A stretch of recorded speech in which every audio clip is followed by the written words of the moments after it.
Hey guys, and welcome to another video with Lille. This week I'm going to show you how to take full advantage of your Photoshop brushes, mainly the brushes that comes with Photoshop, but also brushes that you can create yourself. So first, make sure that you have selected the hard round brush, and it's just a really plain simple brush, and it just looks like this. It's not pretty at all, so to change this and make it more usable, go to your brush panel and you see here a lot of different options that you can change to make your brush look different. And what I like to change first is the spacing here, just to lower it a bit, because otherwise, as you see here, it turns out to be more as a stamp. You may have use of this in other cases, but for example with line art this wouldn't work at all. So I usually lower this to about 5%, not necessarily all the way down, because your computer will have to calculate more precisely the lower number you go on this. Then I go to shape dynamic, and if you have a tablet, here under size jitter you should add pen pressure, because then when you go you will have the option to actually press harder and lighter as you go, and the line will change size. This won't work if you only use a mouse or a touchpad, but for a tablet user this is brilliant. If you still aren't able really to get that pen pressure feeling when you're using a tablet, you may have to look under your settings and look on your tip feel and to see how soft or firm you have it. Some people prefer it to be more firm, but I don't really like that, because then I have to press harder, and I usually like it the way it is. But maybe you have it set to soft and then it won't do anything at all, so make sure to check that. The next thing that you can change is the scattering, and this will make your brush look a bit more organic or foolish depending on how much you give it. I usually have around 10%, and then just add a bit more structure to the brush as you go, and it looks really nice and soft. This would be a really great liner brush for me that I would work. So let's just try and save this.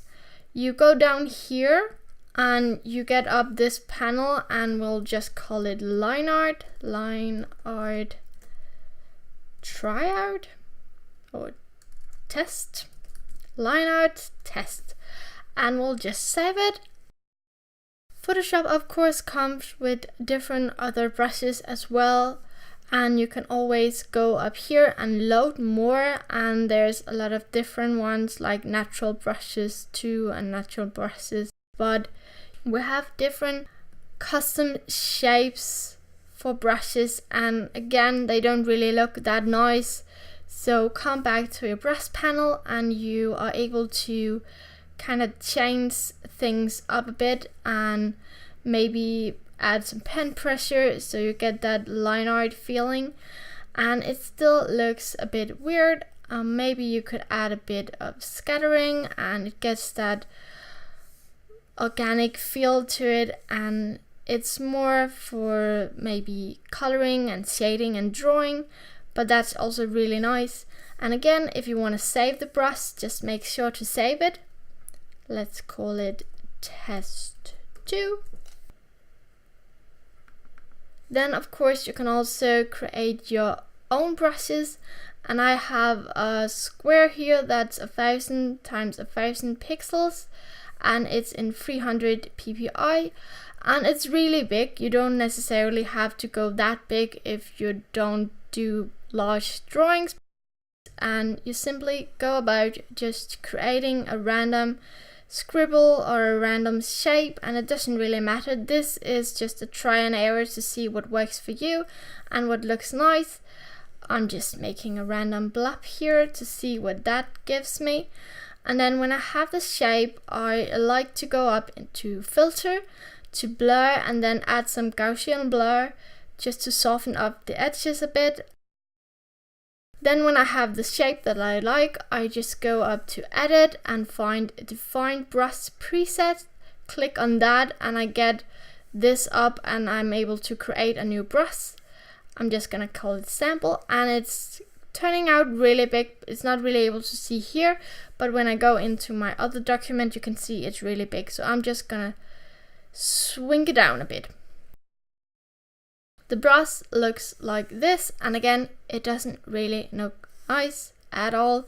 So you're able to go in and change things up a bit, and adding a bit of pen pressure and scattering would be really nice for this kind of brush.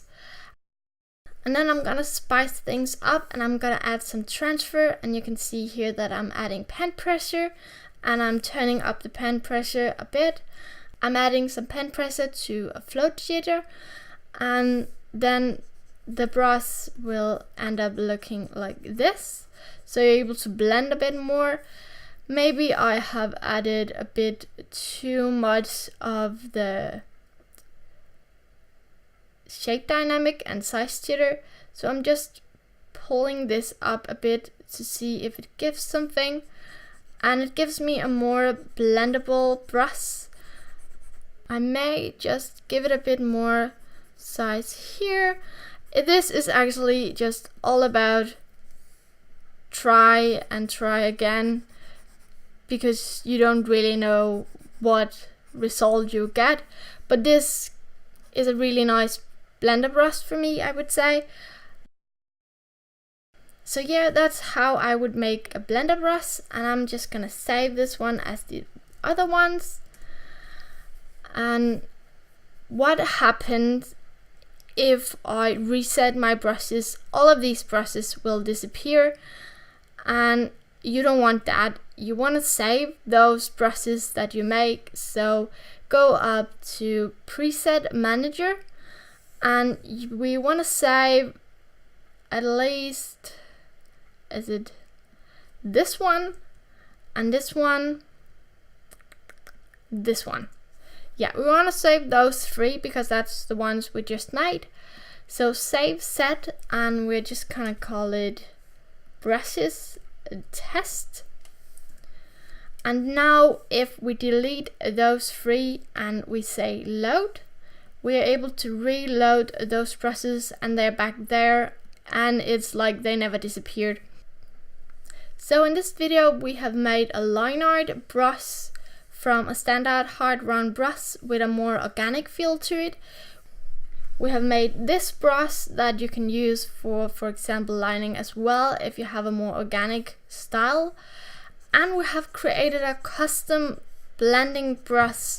So I have showed you how you can change the brushes that comes with Photoshop, and how you can actually create your own brushes and define them as you would like. And of course you're able to buy brushes out there. I don't really find that necessary because you're able to do so much directly in the program. If you have any question regarding how to create brushes in Photoshop, don't hesitate to ask. And I really hope you enjoyed watching this video. If you did, please remember that I post a new video every week. And if you want to be updated even more, you can go and visit my Instagram. And if you want to buy any of my art, you can go and visit my Redbubble shop. And until next time, take care and bye bye.